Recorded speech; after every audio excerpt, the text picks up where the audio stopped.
Hello tout le monde! Moi c'est Flo. Et moi c'est Claire. Et bienvenue sur Illegally Blondes, la chaîne YouTube où on décrypte les discours culturels et médiatiques de notre époque, peu importe à quel point celle-ci est embrouillée. Vous avez déjà remarqué que certains adeptes de la méditation ou de la zénitude souhaitent la mort d'autres personnes? Que des soins censés aider les femmes entretiennent des idées dignes du 19e siècle? Est-ce que vous savez que les organisations les plus violentes de France prônent la délicatesse et la douceur de leurs membres féminines? Si ces contradictions vous semblent inexplicables, vous êtes au bon endroit. On va analyser comment l'industrie de la spiritualité, l'industrie du bien-être et même les FAF utilisent la nature féminine pour faire progresser des agendas bien flippants. Entre bonnes intentions et complot politique, on a énormément de choses à couvrir. Donc, sortez votre meilleure tisane ou votre meilleur verre de rouge et installez-vous confortablement. Et n'oubliez pas de vous abonner à la chaîne, voire de nous offrir un petit café après votre visionnage si ça vous a plu.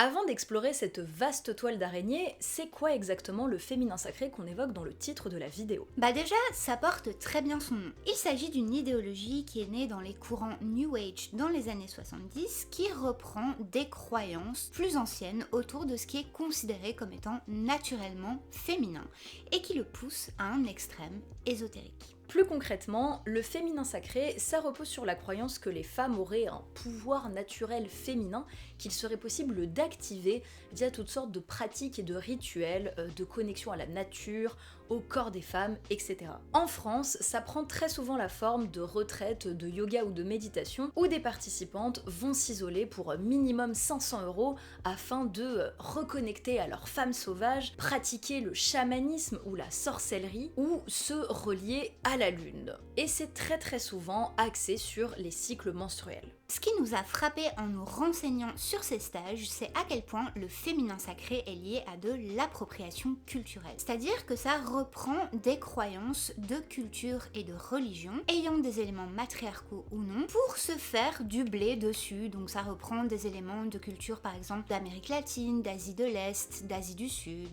Ainsi, des pratiques culturelles sont sorties de leur contexte, tout ça pour servir le développement personnel qui est monétisé en Occident. On a déjà analysé les liens qui existent entre les dynamiques coloniales et l'industrie du bien-être dans le chapitre 3 de cette vidéo. On va pas réembrayer, mais c'est un aspect qu'on voulait souligner. Un autre truc qui nous frustre beaucoup avec le féminin sacré, c'est qu'il repose sur des principes qui peuvent être très chouettes, comme la connexion entre le corps et l'esprit, la protection de la nature et la spiritualité, mais ces principes, ils sont complètement déformés. Parce que, on va le voir tout à l'heure, le féminin sacré a des points communs avec certains mouvements écologistes et féministes. Et d'ailleurs, en France, ce mouvement a vachement regagné en popularité après 2017, c'est-à-dire après MeToo, quand des centaines de milliers de femmes ont réalisé l'exploitation systématique de leur corps, et donc elles ont eu envie de se réapproprier de l'agentivité, de la dignité, bref, de prendre soin d'elles. Et comme d'habitude, les vautours ne sont jamais très loin. En 2023, Le Monde a enquêté sur l'une des mouvances les plus puissantes du féminin sacré,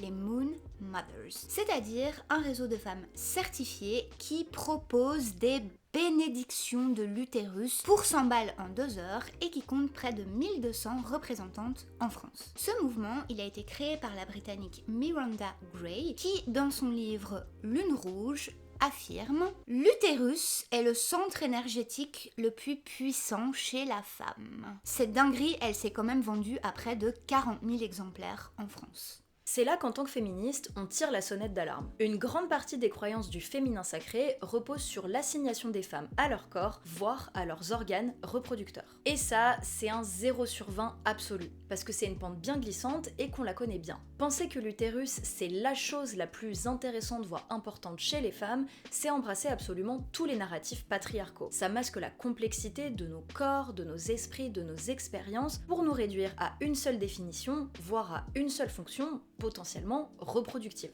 Et peu importe à quel point on met des paillettes ou de la sorcellerie dessus, l'essentialisation, c'est de la merde. Parce que concrètement, ça exclut les femmes qui ne correspondent pas au narratif défini. Donc ici, la puissance des organes dits féminins. Or, il y a énormément de femmes qui n'ont pas d'utérus. On pense évidemment aux femmes trans, mais aussi aux femmes qui sont naissantes, aux femmes qui se sont fait retirer pour diverses raisons, et aussi aux femmes qui s'en foutent tout simplement. Et on voit bien que Miranda Gray, elle ne dit pas les femmes, mais la femme. Or, nous considérer comme un bloc monolithe, non seulement c'est faux, mais en plus c'est dangereux. On rappelle quand même que les femmes trans sont les plus susceptibles de vivre des violences. 85% des personnes trans sont violentées dans leur vie. Donc toute idéologie qui les exclut va renforcer leur isolement et leur mise en danger. Après, aujourd'hui, le féminin sacré est incarné de plein de façons différentes. Toutes ces adeptes ne sont pas complètement obsédées par les utérus. Il y a des femmes qui adoptent des pratiques liées au féminin sacré sans s'en revendiquer, d'autres qui l'intègrent par des chemins alternatifs. Vu que c'est pas un culte formel, il y a plein de gens qui font un peu leur propre tambouille, plus ou moins essentialiste et donc plus ou moins dangereuse. C'est assez répandu aujourd'hui pour qu'il y ait des versions diluées du truc, en somme. Mais notamment avec l'essor des réseaux sociaux et plus particulièrement de TikTok, le concept de féminin sacré, ou Divine Feminine en anglais, est complètement parti en vrille. Déjà que la base est pas ouf, là c'est vraiment devenu un sacré bordel. En fait, on est passé à les femmes ont un pouvoir sacré qui leur est propre, à donc elles ont une énergie sacrée qui leur est propre, à comment entretenir votre énergie féminine. Et comment dire 5 micro habits to increase your divine feminine energy and constantly live in a state of receiving. Femininity is a superpower, and if you do not know how to activate the superpower, here are 5 very simple, easy ways. Number 1 is melting your jaw every single morning. Jaw is one of the most common places we hold unconscious tension, especially in survival mode. From a nervous system perspective, a tight jaw basically signals to us that we are like in fight or flight mode, that we are bracing our bodies for something. But our feminine energy, our feminine bodies need that softness, need that openness to flow. Pardon, mais c'est quand même fou qu'on passe d'un espace censé empouvoirer les femmes à détendez votre mâchoire pour rester divine. D'ailleurs, beaucoup de créatrices de contenu mainstream se sont emparées de la tendance feminine energy pour dicter jusqu'au moindre aspect de nos existences. Par exemple, comment est-ce qu'on devrait marcher? Et non, ça n'est pas une blague, une copine nous a parlé d'une vidéo par une créatrice qui a quand même 2 millions d'abonnés et voyez par vous-même. Est-ce que vous me croyez si je vous dis que j'ai changé ma manière de marcher juste pour cultiver et pour nourrir mon énergie féminine? Vous me croyez ou pas? Parce qu'en fait, j'ai compris qu'il fallait pas marcher comme ça. Point important, les hommes marchent avec leurs épaules. Tchoum, tchoum, tchoum, tchoum. Les femmes doivent marcher avec leurs hanches. Tchoum, tchoum, tchoum. Pourquoi? Parce que la force des hommes vient de leur buste, de leur torse, de leurs bras. Nous, c'est exactement le contraire. On fait sortir une grosse tête de 4,2 kg de cette partie-là. Donc toute notre force, elle est concentrée dans les hanches. C'est une question de mouvement. Si vous ressentez un peu de mal à bouger cette partie-là, vous êtes un peu raide et que vous optimisez, vous rentabilisez jamais cette partie-là de votre corps, vous pouvez danser avec de la danse orientale ou de la danse latino. Il faut que vous fassiez un 8 avec vos hanches quand vous marchez. C'est clac, clac, clac, clac. Et c'est là que tout le délire essentialiste révèle son danger. Sous prétexte de développer notre bien-être, on nous dicte comment agir pour être plus heureuse. Mais les filles, il y a un féminicide tous les 2 jours en France et un viol toutes les 2 minutes, et vous pensez vraiment que c'est en essayant de contrôler les mouvements de notre bassin selon des critères hyper misogynes que ça va régler tous nos problèmes? En fait, c'est vraiment le piège de nous dire votre objectif c'est de rentrer dans ce joli moule et vous n'aurez plus de problème. Alors que c'est justement ce moule et son étroitesse qui sont à l'origine du problème. C'est quand même ouf de devoir répéter ça en 2026. Enfin bon, si on continue sur le délire internet et féminin sacré, aujourd'hui il y a carrément des marques qui en font un outil de storytelling marketing en mode connectez-vous à votre délicatesse et votre divinité interne grâce à nos fringues. Et vraiment, on n'a aucun problème avec les esthétiques dites whimsical, littéralement mon style vestimentaire c'est une fée dans les années 70. Mais ce qui nous rend ouf, c'est quand des marques prennent une esthétique et l'assignent non seulement à un genre, mais en plus à une personnalité, une attitude qui devrait forcément aller avec. Ce qui est débile parce que rien ne vous empêche d'aimer les vêtements un peu éthérés à paillettes et d'aller affronter des flics en manif, et ce, peu importe votre genre. Il y a vraiment une forme d'unidimensionnalité avec le féminin sacré et avec les esthétiques TikTok en général qui est complètement absurde. Bref, le féminin sacré est un fourre-tout qui joue sur des fantasmes de spiritualité. On y retrouve autant des pratiquantes convaincues que des trends TikTok ou encore des slogans de marque. Si on se concentre sur notre féminin sacré originel, avec les retraites de 600 balles pour se connecter à la lune, ça peut avoir des effets assez graves. En effet, certaines incarnations du féminin sacré ont un aspect sectaire. C'était en tout cas l'inquiétude de la mission interministérielle de vigilance et de lutte contre les dérives sectaires ou Miviludes qui soulignait ça dans un rapport datant de 2022. Et précisément, le Miviludes pointait l'essentialisme potentiel du mouvement et sa tarification complètement abusée. D'autant que beaucoup de personnes qui rejoignent ces espaces sont vulnérables et peuvent donc se retrouver embrigadées. La journaliste Marthe Chalard-Malgorn a réalisé une super enquête pour le média Ouzbek Erika. Enquête dans laquelle on peut lire le témoignage de Cassis, une jeune femme qui est un peu tombée dans la marmite, notamment via une dépendance affective qui est née pendant des stages de féminin sacré. Comment rester indépendante quand le groupe nous enveloppe de compliments, de messages et d'amour ? Cassis en a fait les frais. Adulée par les adeptes de ses cercles, elle s'est progressivement sentie incomprise par ses proches. Ça a été très compliqué avec mon copain et mes parents, raconte-t-elle. Ils me voyaient changer et ne comprenaient pas mon discours. Sorcière jusqu'au fond des os, elle voulait devenir naturopathe et faciliter des cercles tout en étant prof de yoga. Le New Age déteint sur tes relations, sur ta façon de penser, sur tes moments seuls, mais aussi sur ta profession, témoigne la jeune femme. De fait, les métiers rattachés au mouvement sont précaires, visent les femmes et fonctionnent le plus souvent en auto-entreprise. Une précarité rendue acceptable par un discours méritocratique. On te dit que si tu n'y arrives pas, c'est que tu n'y crois pas assez, raconte Cassis. C'est pas foufou donc, et ça vient faire écho à un autre témoignage sur lequel on est tombé début avril. La créatrice féministe Tiffany Garrido, qui se qualifie de sorcière, y raconte comment le milieu des soins ésotériques peut devenir hyper toxique. Ce qu'elle dit, et on la rejoint, c'est que le problème ce ne sont pas les pratiques ésotériques intimes. En fait, c'est leur marchandisation. C'est un marché qui s'est construit sur nos besoins réels, le besoin de sens, de lien, de communauté, de ne pas être seul, et qui en a fait un produit. Les retraites à 3 000 €, les formations qui promettent des transformations, ce marché m'a exploitée en tant que consommatrice, et je l'ai alimenté en tant que productrice. Ces deux réalités sont vraies en même temps, et m'ont rendue malade. Comme d'habitude, vous pouvez retrouver toutes nos sources dans la barre de description, n'hésitez pas à aller lire ça, c'est vraiment intéressant. Mais justement, il y a un truc qu'on oublie souvent en critiquant le féminin sacré. Pourquoi est-ce que ça a autant de succès ? Certes, il y a l'attrait de l'essentialisme qu'on nous martèle dans le crâne depuis qu'on est enfant, mais ça peut pas être que ça. Pour nous, tout simplement, le corps, la santé et le mental des femmes sont constamment exploités par la société, mais aussi par le système de santé classique. Les violences gynéco- et obstétricales sont cauchemardesques, on a des épisiotomies non consenties, le point du mari.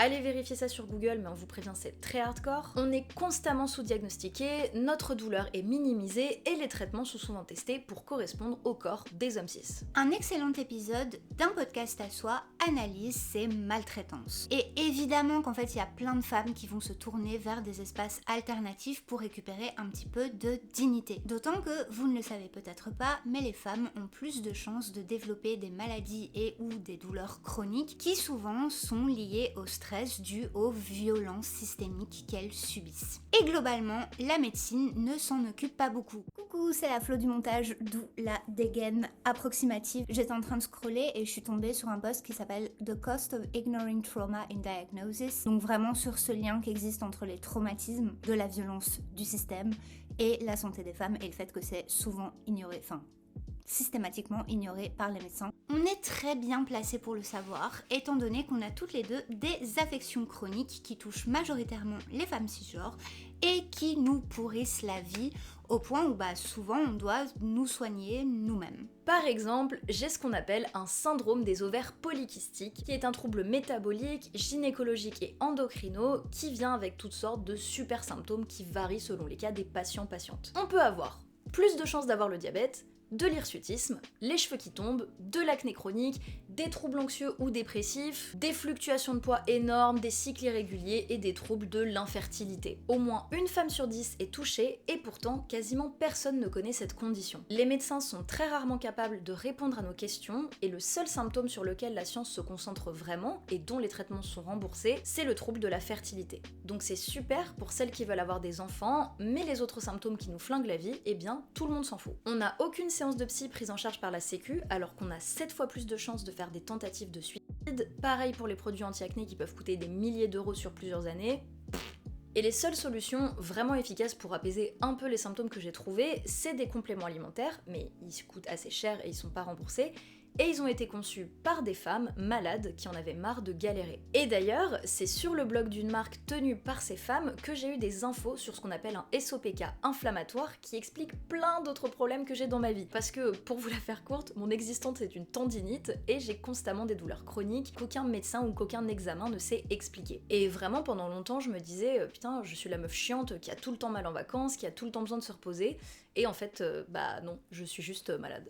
Et moi, j'ai de l'endométriose et un trouble dysphorique prémenstruel. On va passer là-dessus, allez vous renseigner, c'est absolument abject. Wouh.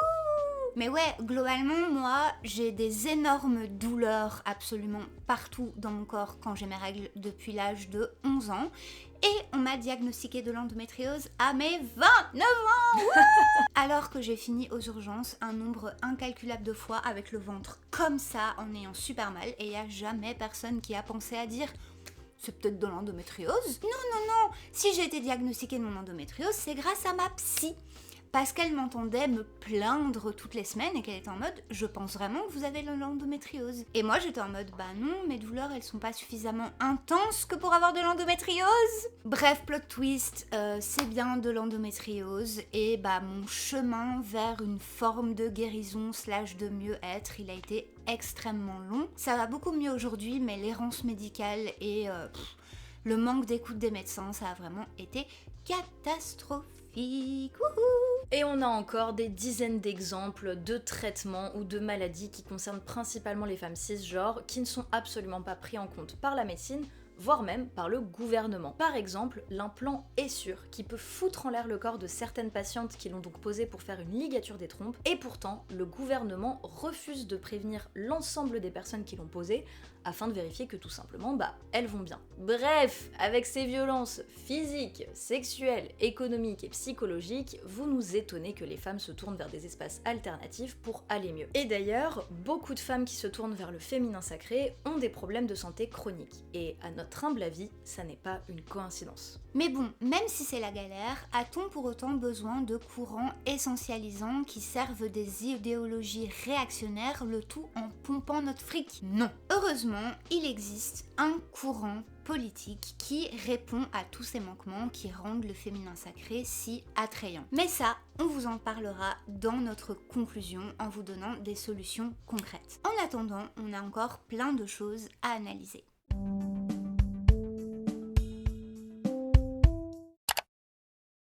Ok, on a vu que le féminin sacré et l'instrumentalisation de la spiritualité à des fins essentialistes, c'est pas ouf, et ça peut servir des politiques beaucoup plus conservatrices qu'en apparence. Et bien sûr, ce qu'on retrouve derrière toute cette histoire de business du féminin sacré, c'est évidemment l'industrie du bien-être. Et si vous êtes des habitués de la chaîne, vous savez que c'est un petit peu notre ennemi. Pas le bien-être en tant que tel, évidemment, ça peut être super, mais comment le capitalisme le récupère pour nous séparer les uns des autres et bloquer des avancées systémiques. On a évoqué ça dans plusieurs vidéos, mais ici, on va revenir à la racine du problème dans sa version la plus dark. Parce que figurez-vous que derrière des pratiques censées nous ouvrir au monde, nous rendre flexibles et empathiques, certains adeptes du bien-être basculent parfois dans des idéologies d'extrême droite. C'est-à-dire qu'elles considèrent qu'il y a littéralement une hiérarchie entre les vies humaines, que certaines ne méritent pas de droits, voire pas de vie, tout court. Alors dit comme ça, la méditation en pleine conscience, ça va pas super bien avec les incitations au meurtre de masse. Et pourtant, parfois si. L'immense chercheuse canadienne Naomi Klein en parle dans son ouvrage Doppelganger, dont on va vous parler dans quelques instants. Pour commencer, voici une anecdote assez parlante qui est arrivée à son mari Avi alors qu'il faisait du porte-à-porte pendant des élections. Il s'était rendu dans une maison d'où s'échappait, par la porte d'entrée restée entr'ouverte, une forte odeur d'encens perceptible du trottoir. Sur le rebord de chaque fenêtre se dressaient des statues en bronze du Bouddha et de Ganesh. Il s'était dit que l'endroit était idéal pour promouvoir le New Deal vert. Il a vite déchanté. Une femme blanche aux muscles saillants s'est présentée sous le porche, en tenue de yoga, prête à se battre. La main sur la bouche en guise de masque, elle a tenu à commencer l'entretien par la seule chose qui l'intéressait. Que pensez-vous des passeports vaccinaux ? Avi lui a répondu que son parti était favorable à la vérification du statut vaccinal à l'intérieur des bâtiments recevant du public, ce qui était judicieux d'un point de vue épidémiologique à ce stade de la pandémie, et lui a demandé quelle était sa position. Elle s'est alors lancée dans un court laïus sur son autonomie corporelle, sa citoyenneté souveraine et son vigoureux système immunitaire. C'est formidable, s'est empressé de répondre Avi, tirant un pont comme il pouvait. C'est génial que vous soyez en bonne santé.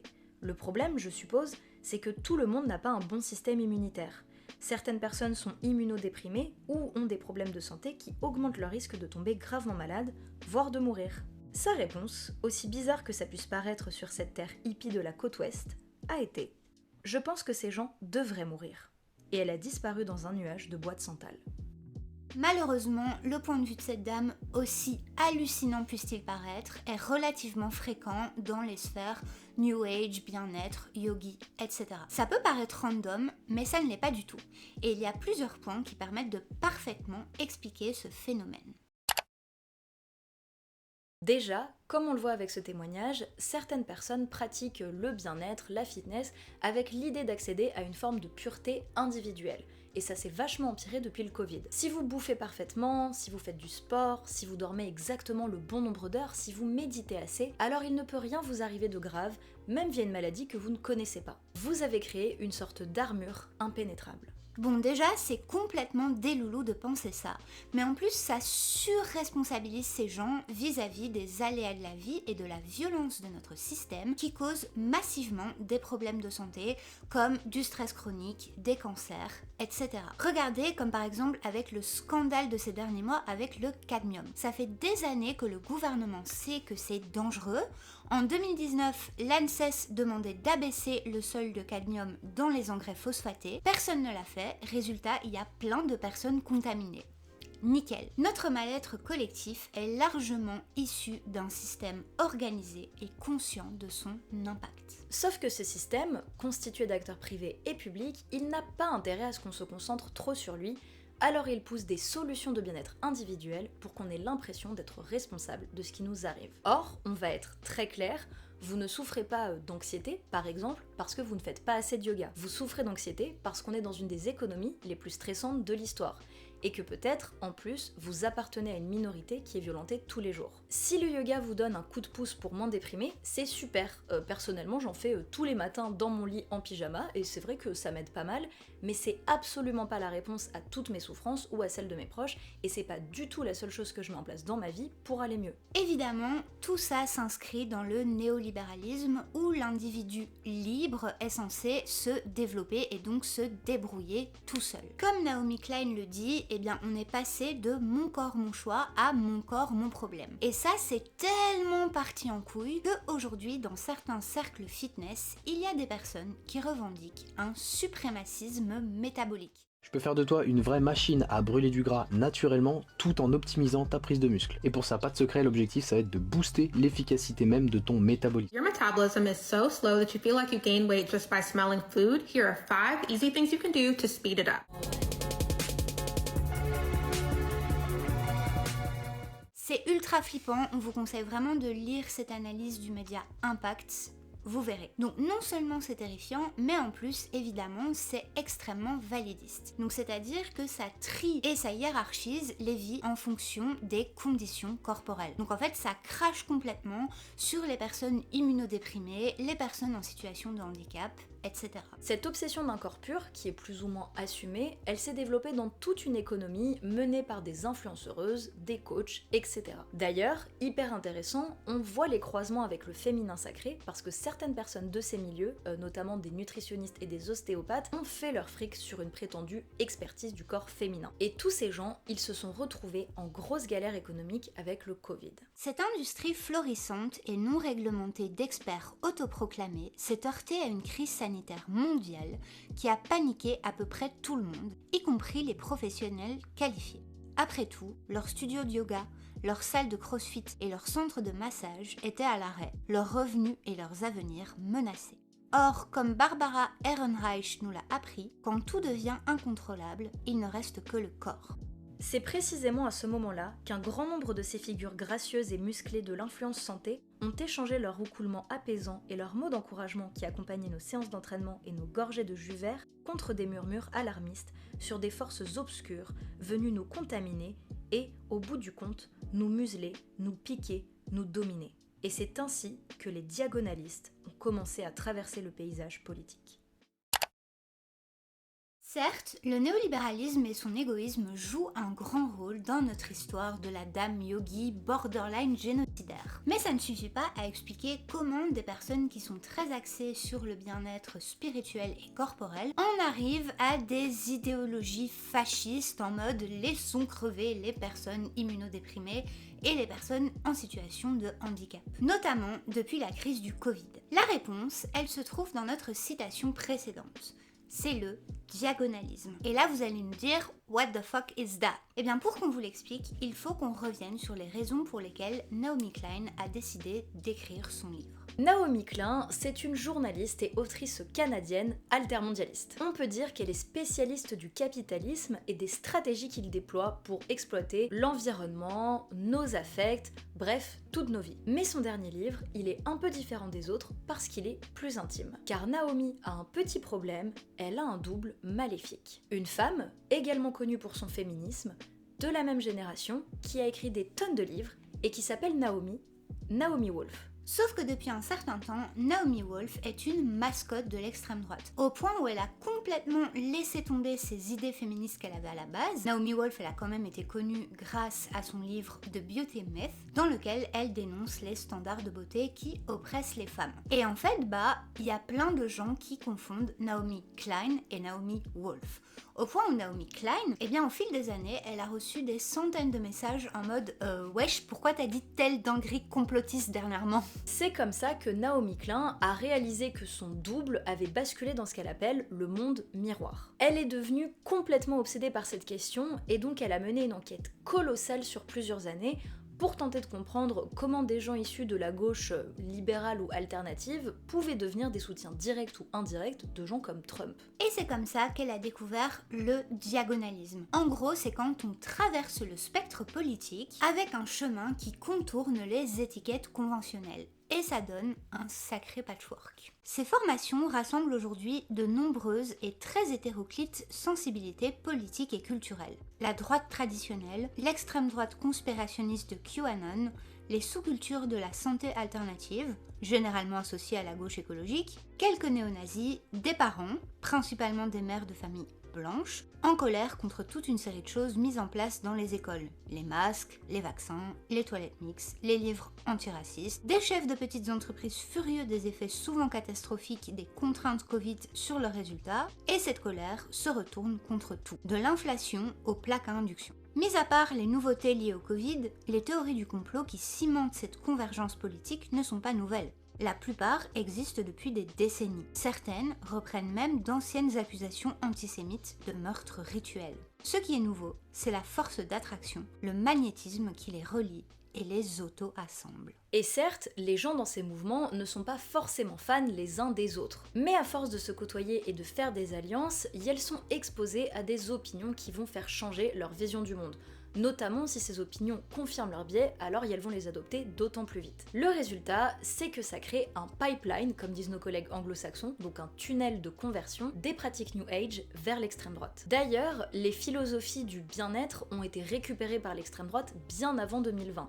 Naomi Klein le raconte à la page 219 de son livre. Le fitness américain a toujours eu des tendances eugénistes et tu m'étonnes vu le suprémacisme immunitaire dont on parlait tout à l'heure, mais aussi la propagande nazie était truffée de jeunes randonneurs en pleine santé. Hitler était obsédé par la bouffe dite naturelle et les croyances occultes étaient extrêmement répandues dans le mouvement nazi, notamment avec cette idée de recréer une race divine supérieure, donc la race aryenne. Et comme nous le savons, malheureusement, le régime nazi était extrêmement validiste. On estime qu'au minimum 250 000 personnes en situation de handicap physique ou mental ont été exterminées entre 1939 et 1945. On vous raconte pas ça pour vous choquer gratuitement, mais bien pour vous montrer à quel point le culte de la pureté a des conséquences extrêmement concrètes. Et en plus, en tant que personne neuroatypique et ou ayant des maladies chroniques et étant entouré de personnes dont c'est aussi le cas,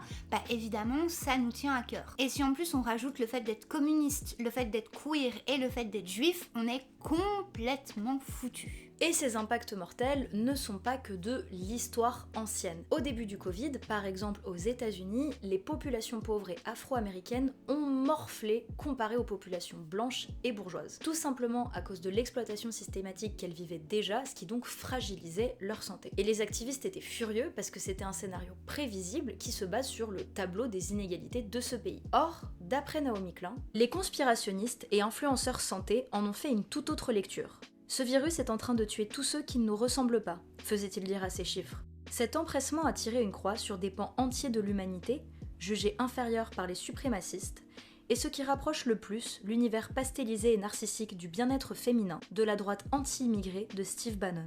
Et il existe d'autres points de convergence. Alors que l'extrême droite transnationale de Giorgia Meloni à Jair Bolsonaro se sert de la peur de la transidentité, beaucoup de ceux qui, dans le secteur du bien-être, considéraient les vaccins anti-Covid comme contre-nature, ont commencé à parler ouvertement du caractère naturel de la binarité de genre et du rôle de la famille traditionnelle. Une grande partie de la culture moderne du bien-être se révèle en fait parfaitement compatible avec les idées de hiérarchie naturelle, de supériorité génétique et de population de seconde zone véhiculées par l'extrême droite. Un couplage, au départ, improbable. Et ici, on retombe encore sur le chapitre 1 avec la transphobie qui est aussi présent dans le féminin sacré. Parce que tout est lié, le mec avec ses fils rouges avait raison. Bon, vous avez capté, on a essayé de trouver un juste milieu entre le fait de ne pas radoter et le fait de vous montrer à quel point tous ces enjeux sont connectés. Et si vous n'êtes pas encore convaincu, on vous invite vraiment à lire le livre de Naomi Klein. Déjà parce qu'elle essaye toujours d'être la plus juste possible. Ça ne se voit peut-être pas dans les citations qu'on vous a données, mais elle n'hésite pas à être très critique envers les élites libérales et les partis de gauche. Klein ne dit pas du tout « fermez vos gueules, allez faire votre vaccin, la gestion de la crise sanitaire, elle était super démocratique et tout va bien, et surtout, faites confiance à vos petits politiciens qui sont vaguement progressistes ». Elle est humble et exigeante avec son camp et elle n'hésite pas à pointer du doigt nos erreurs stratégiques qui ont aidé à la montée du complotisme. Sans être complaisante, Klein, ou Klein, si vous avez un accent tout pourri, vous pouvez dire Klein, elle a une pensée très complexe et pas du tout méprisante. Elle ne prétend pas être moralement supérieure ou plus maligne que tout le monde. En plus, c'est assez digeste parce qu'elle cale beaucoup d'anecdotes ou de récits dans ses analyses. À notre humble avis, c'est un des meilleurs essais qui est sorti ces dernières années. Et si vous avez la flemme de vous farcir un pavé, ce qui se comprend totalement, et que vous parlez bien anglais, vous pouvez écouter la version audiobook qui est incroyable. Bref, pour clore ce chapitre, on réitère encore une fois que cette tendance ne concerne pas toutes les personnes ayant des pratiques de self-care. Évidemment que vous pouvez faire du sport plusieurs fois par semaine, du journaling, du yoga, de la méditation. Nous, ce qu'on dit, c'est que peu importe vos pratiques, demandez-vous ce que ça vous apporte et pourquoi vous le faites. Est-ce que ça vous apporte du bien-être ou un sentiment de supériorité par rapport aux autres? Est-ce que vous le faites parce que ça vous aide à mener votre quotidien et des luttes parallèles?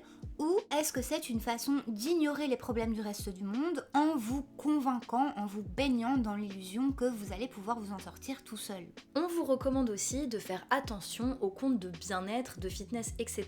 que vous suivez. Il y a plein de gens qui basculent dans le diagonalisme sans s'en rendre compte via les discours des influenceuses. Encore une fois, ça ne veut pas dire qu'il faut vous interdire de suivre des gens que vous trouvez marrants. Juste, on peut faire gaffe. Mais bref, il y a des tonnes de personnes qui pratiquent le sport, le bien-être et qui ne sont pas du tout des fascistes. D'ailleurs, n'hésitez pas à partager votre expérience en commentaire. Est-ce qu'il y a des pratiques qui vous donnent la pêche en ce moment? Vu l'ambiance générale, ça fera pas de mal à la commu d'avoir quelques astuces.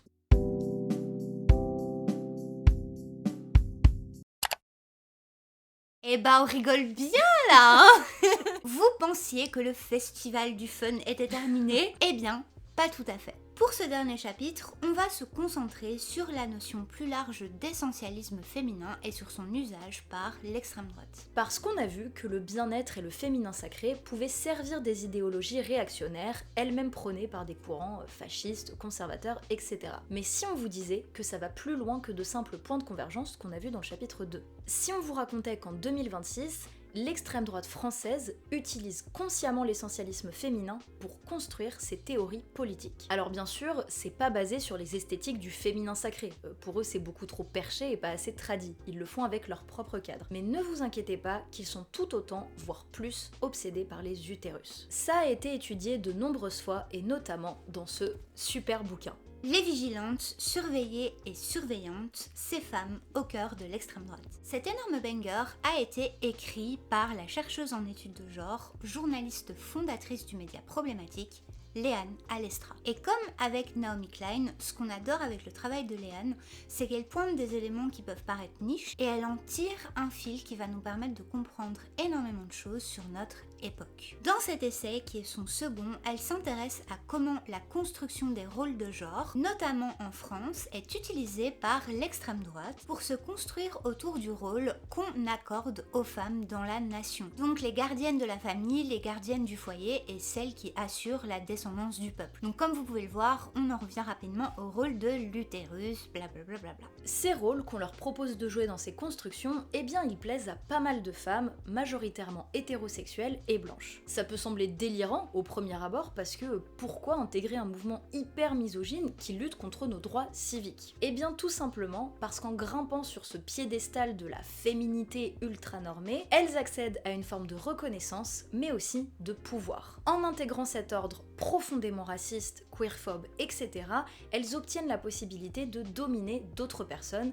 Elles sont donc à la fois dominées et dominantes. Ou en tout cas, elles essayent de l'être en poussant pour des idéologies, nazies, parfois. Ce qu'on vous raconte là est très théorique, mais comment est-ce que ça se manifeste concrètement dans la vie au quotidien? Déjà, si vous voulez avoir des centaines d'exemples, on vous invite vraiment à lire le livre de Léane. Mais en plus, la chance entre guillemets qu'on a eu avec cette vidéo, c'est qu'on a eu plein d'illustrations de ce phénomène dans l'actu en 2026, notamment autour de la mort du militant pétainiste Quentin de Ranc ou le collectif Némésis. Comment Némésis et des groupes ou des femmes d'extrême droite utilisent les qualités qu'on associe à la féminité blanche, tout simplement en surperformant cette féminité conventionnelle-là pour incarner une figure qui serait celle de l'innocence et de la non-violence. Parce que dans l'imaginaire occidental, les femmes blanches sont à la fois femmes fatales, manipulatrices, etc.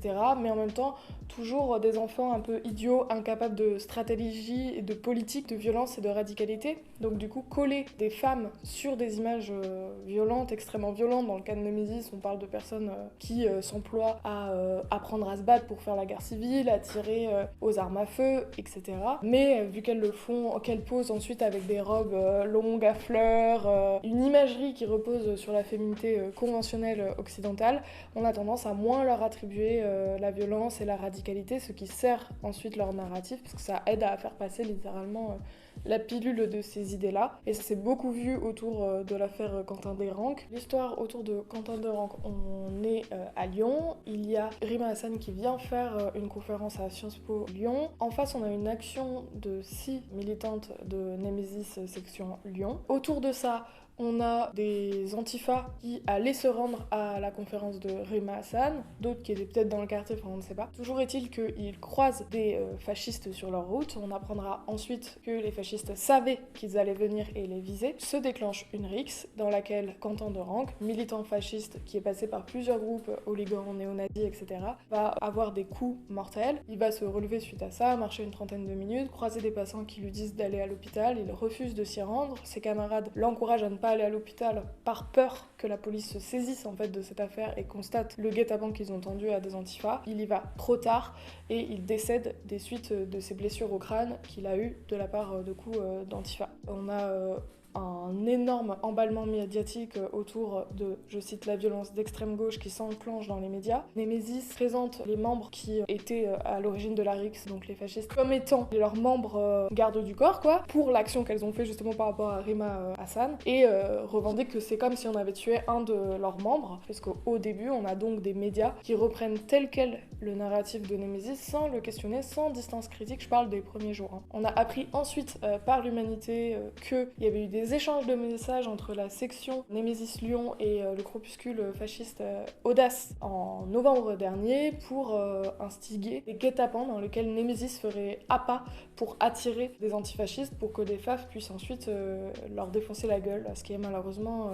assez courant. Je veux dire, les cassages de gueule de FA sur des antifas à Lyon, c'est pour ça d'ailleurs que les antifas se sont créés à Lyon en réponse aux agressions multiples qui étaient menées par des groupuscules extrémistes, quoi. Et voilà, que dire de plus? Il y a une photo qui est ressortie d'Alice Cordier où elle avait 22 ou 23 ans, où elle fait ce signe SS, en fait, qui signifie SS avec ses doigts. Et elle se justifie ensuite de plein de façons différentes en disant qu'elle était un bébé. À 22 ou 23 ans, on est majeur, on n'est plus un bébé. C'est-à-dire qu'on est capable de se nourrir, d'articuler une pensée, de pouvoir travailler. Mais elle va utiliser cette rhétorique-là, qui est toujours une rhétorique de l'innocence, une rhétorique qu'elle serait un peu bête, elle sait pas ce qu'elle fait. Non, en fait, Némésis, ce sont des militantes politiques qui ont une stratégie, un agenda, qui savent très bien ce qu'elles font, qui déploient un plaidoyer à la fois institutionnel et d'happening. Effectivement, ça illustre bien cette stratégie d'innocence et de jouer un peu la fille un peu naïve et bête. Et malheureusement, comme on a dans un pays encore très misogyne, beaucoup de gens tombent en fait dans ce récit qu'elles seraient un peu bébêtes, qu'elles sauraient pas ce qu'elles font. On le voit bien, l'hypocrisie et la dissonance sont complètes.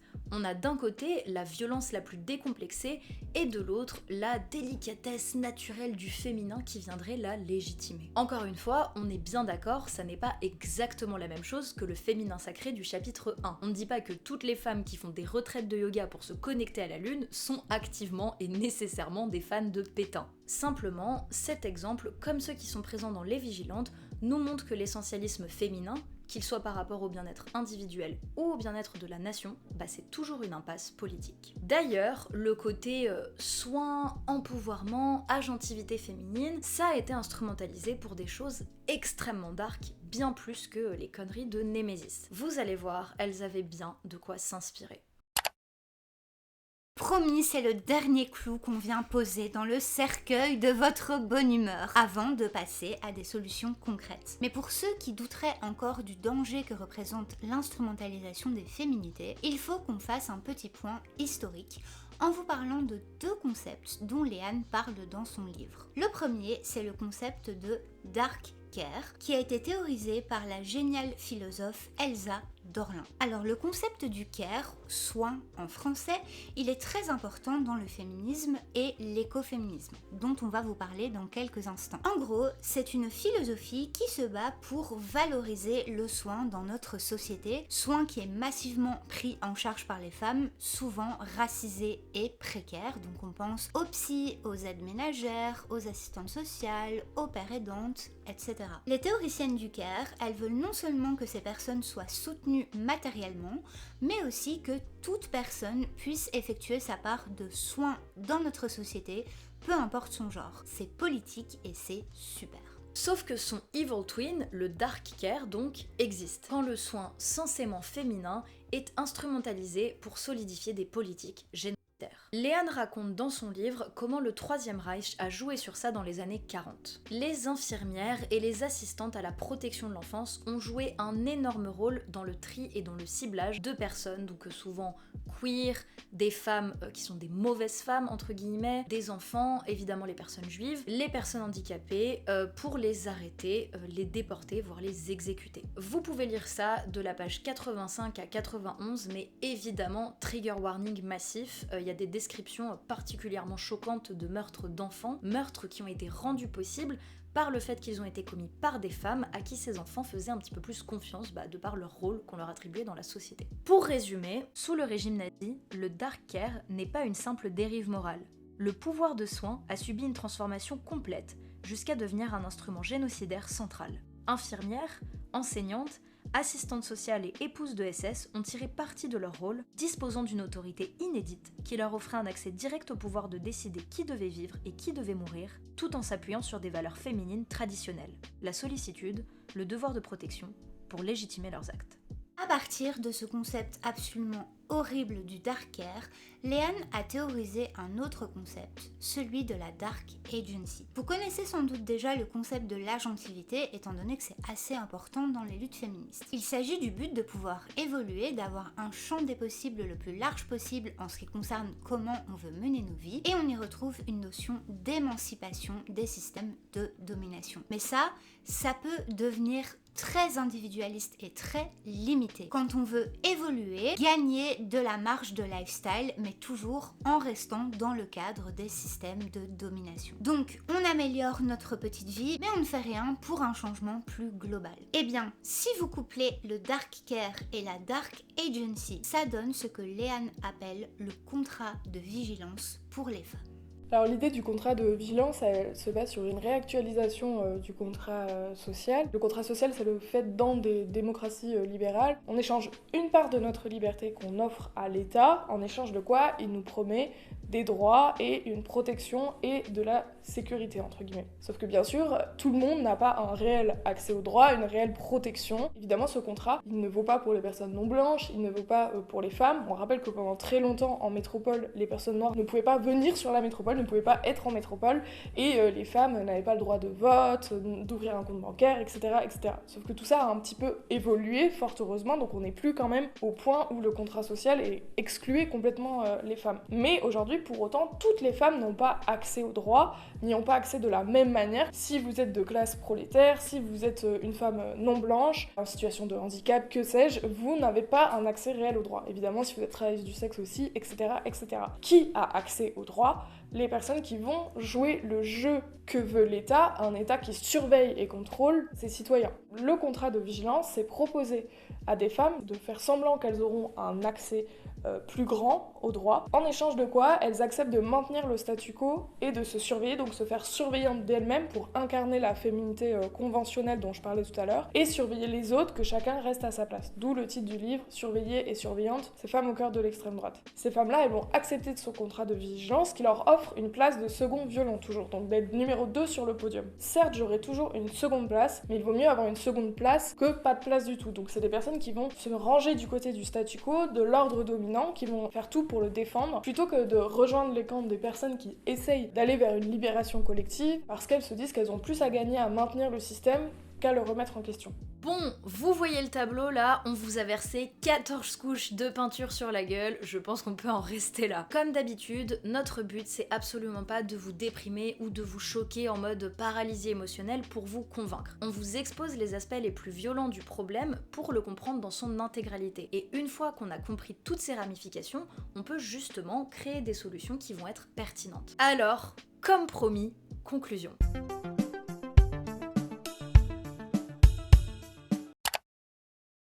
Dans une sacrée panade, mais il existe tout plein de solutions pour déjouer ces mécanismes. Déjà, revenons-en à ce dont on vous parlait dans le chapitre 1 avec le féminin sacré. On vous disait qu'il existait un concept politique qui permet de répondre à tous ces manquements. Eh bien, il s'agit de l'écoféminisme, ou plutôt des écoféminismes. C'est un ensemble de mouvements qui font des liens entre l'exploitation des femmes et l'exploitation des territoires et de la nature par les systèmes coloniaux, patriarcaux et capitalistes. C'est la française Françoise d'Aubonne qui a donné ce nom à ce mouvement, mais des femmes exerçaient déjà des actions écoféministes depuis des années, voire des siècles. Par exemple, avec le mouvement Chipko en Inde, dans lequel des femmes ont lutté contre la déforestation qui menaçait les moyens de subsistance en enlaçant des arbres. Outre leur fait que leurs théories et leurs actions articulent consciemment plusieurs systèmes d'oppression,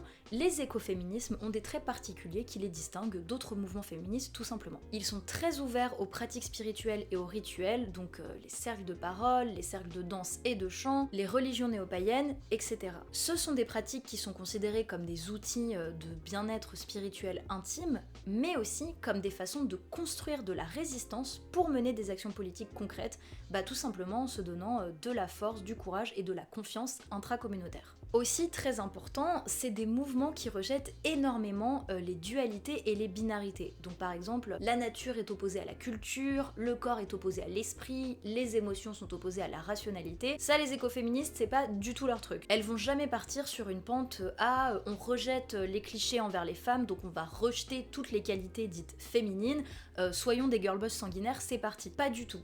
Les écoféminismes, ils embrassent les qualités censément féminines, donc la création de liens, l'entretien du foyer, l'attachement à la nature, la prise en compte des émotions, et ils rappellent que ces qualités sont hyper importantes à entretenir, mais que juste ça ne concernerait pas une nature des femmes et que tout le monde devrait les développer, peu importe leur genre. Ce qui est chouette, c'est que ça donne des approches hyper opposées à l'individualisme et au productivisme. Les écoféminismes, ils ne se battent pas pour une égalité homme-femme à la tête des entreprises. Ils demandent la destruction du patriarcat, du capitalisme et du colonialisme pour faire en sorte que nous vivions dans un monde qui est basé sur le respect du corps, le respect de l'esprit et sur la communauté. Comme le dit la militante Inestra King, qui voudrait la moitié d'une tarte cancérigène pourrie. C'est aussi des mouvements qui ont beaucoup utilisé la non-violence, qui était assez populaire pendant la guerre froide et qui du coup sont opposés au nucléaire et à l'industrie de l'armement. Vous avez remarqué, on parle d'écoféminisme au pluriel parce que dès le début, il y a eu des débats hyper intenses qui ont créé différents sous-mouvements à propos de l'essentialisme potentiel de l'écoféminisme. Avec ce côté, on survalorise les qualités dites féminines pour compenser leur dénigrement par le patriarcat et le capitalisme, au risque de nous réenfermer dans une définition un peu étroite de ce qu'est être une femme et une bonne femme. Honnêtement, en tant qu'écoféministe revendiqué, qui en connaît pas mal et qui lit pas mal de théories, certes, c'est un risque qui peut exister, mais qui est assez minoritaire. Aujourd'hui, les écoféministes très réputées, elles sont souvent matérialistes, queer, et elles produisent des actions et des pensées super pertinentes. Par exemple, toutes les écoféministes que je connais considèrent que le genre est largement une construction sociale, et si elles sont hyper intéressées par leur rapport à leur corps et comment ne pas l'oppresser, c'est pas du tout pour faire une fixette sur leur utérus ou sur leur touche. Et ça les empêche pas de s'y intéresser si elles en ont une, c'est pas du tout le problème, mais pour elles ça n'a rien d'une condition d'accès à la féminité. Aussi, très important, les écoféminismes, avant d'être des courants théoriques, eh bien ce sont des mouvements qui naissent d'actions concrètes et d'actions de terrain. La sorcière Starhawk raconte dans ses livres des blocages de centrales nucléaires ou encore des actions pour empêcher des gens de rentrer dans le Pentagone. Et par exemple, pendant les incarcérations, les militants n'hésitent pas à lancer des chants, des danses et des rituels en incluant les personnes athées, les personnes croyantes ou non. Dans le féminisme français qui est très réac vis-à-vis de la spiritualité, ça peut paraître choquant. Mais en fait, à partir du moment où ces questions ne sont pas dépolitisées, il n'y a aucun problème avec la spiritualité. Car évidemment, des millions de personnes sont croyantes, féministes et luttent pour un monde meilleur. Et même sans religion, les rituels, ça peut nous ancrer dans notre quotidien, nous aider à nous connecter à nos émotions et donc avoir d'autant plus de bandes passantes pour mener des actions engagées. Par exemple, je pratique régulièrement les tirages de cartes avec un oracle, que ça soit pour moi ou pour mes proches, et ça ne fait pas du tout de moi une personne moins radicale et politisée. On n'est pas du tout obligé de rentrer dans des cases hyper restreintes, voire stéréotypées, au contraire. Et les gens qui croient ça, ils devraient s'interroger sur pourquoi selon eux, il n'y a qu'une seule bonne façon d'être anti-système. Bref, les écoféminismes sont des idéologies très fluides qui ont des points communs avec les centres d'intérêt du féminin sacré. D'ailleurs, on va pas se mentir, il existe des porosités entre les deux. Il y a des femmes qui croient au féminin sacré et qui se revendiquent comme étant écoféministes, comme le montre cette petite enquête de terrain. Donc on ne vous dit pas du tout que c'est très facile toujours de distinguer l'un de l'autre et que l'écoféminisme est un mouvement parfait. C'est juste que c'est un ensemble de courants hyper intéressants à analyser voire à rejoindre pour embrasser les bonnes pratiques et réfléchir à ce qu'on peut améliorer. Par exemple, on trouve que l'écoféminisme moderne et certaines de ses représentantes peuvent être un peu simplistes dans leur réflexion sur la non-violence. Or on l'a vu, l'autodéfense physique ça peut être très pertinent. Mais bref, ça ce serait le sujet d'une toute autre vidéo, mais mon rêve personnel, ce serait un front écoféministe, matérialiste et antifasciste, vraiment incroyable. Pour conclure, à notre humble avis, ce qui différencie les écoféminismes du féminin sacré, c'est 1.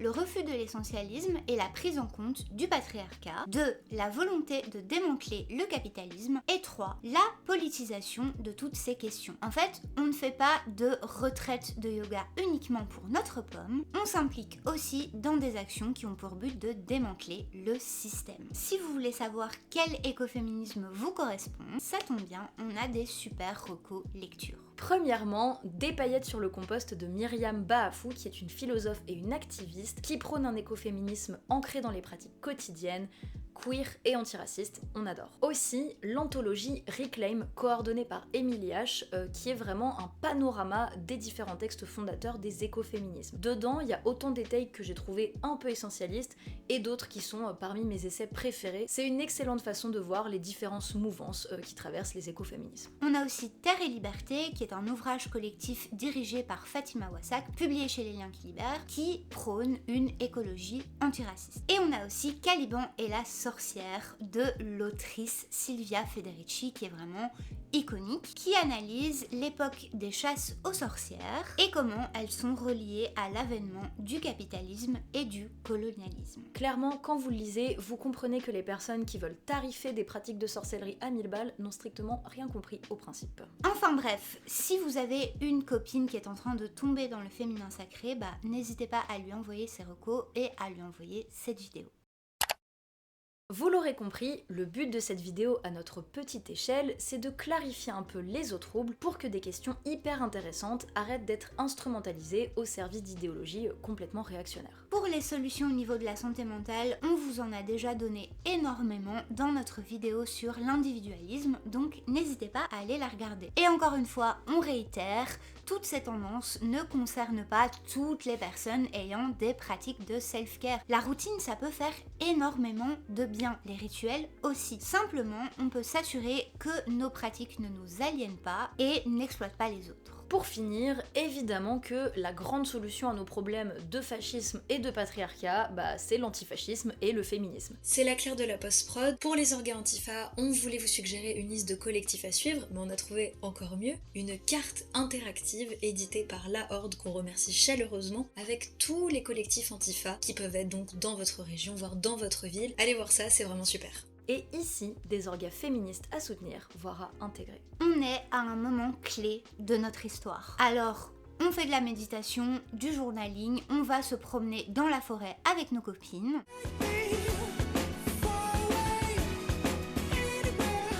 Mais aussi, on investit dans notre avenir. Et on lutte. Merci d'avoir regardé cette vidéo jusqu'au bout. N'oubliez pas de liker, commenter, vous abonner, voire même de nous offrir un petit café si vous avez aimé cette vidéo. Parce que pour l'instant, on travaille bénévolement. À peu près 100 d'heures par vidéo. Oui. Ouais. On est vraiment très heureuse du développement de la chaîne. Vous êtes plein à nous avoir rejoints depuis la dernière vidéo. Merci. Comme d'hab, on est preneuse de vos retours, donc n'hésitez pas. Bye.